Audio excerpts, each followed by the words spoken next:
Hey friends, today I'm going to make some chocolate syrup that you can keep in your refrigerator. It'll last anywhere from 2 to 3 months. Never lasts that long in my house, but we're going to be using the blender. Need for this is you're going to need 1 cup of water, 1/2 cup of maple syrup or honey. I have a maple syrup. 1 cup of cocoa powder, 1/2 teaspoon of salt, and 1 teaspoon of vanilla. So first we're going to add our 1 cup of water to our pitcher. We're also going to add our maple syrup. And we're going to, sorry, my finger got in the way there. We're going to go ahead and set it on our sauce setting. It's on jam. Let's go to sauce. Okay, so we're on our sauce setting. We're going to go ahead and hit start. All right, cameraman, can you show them how it says 1? So our pitcher is at 176 degrees and it's asking us to add. So at this time, we're going to go ahead and lift this lid off. Be careful, it is hot. We're going to add our cocoa powder and our 1/2 teaspoon of salt. Okay. Then once we do that, we hit our power button to get it going again, and it's gonna mix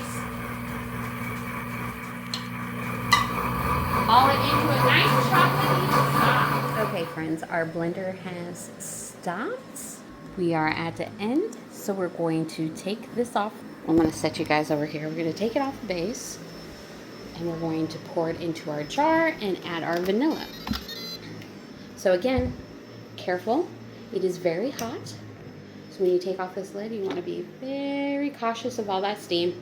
Don't want to burn yourself. And then we're going to pour it. Hold on, I'm going to pull it back here so you can see. Pour it into the jar.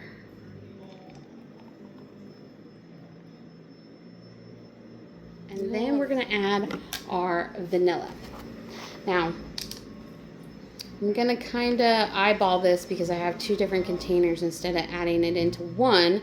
So I'm going to pour just a tiny bit into this one. And then the rest into this one. And then we stir it up with a spoon or a fork because that's what I grabbed clearly. And you want to do this while it's hot.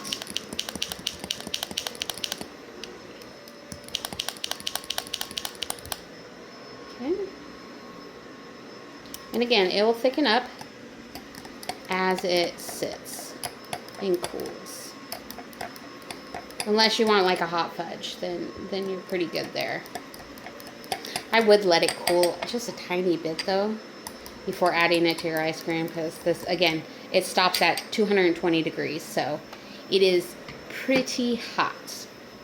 All right, thanks for stopping in my kitchen and watching me make chocolate and caramel sauce. I'll see you guys later. Bye.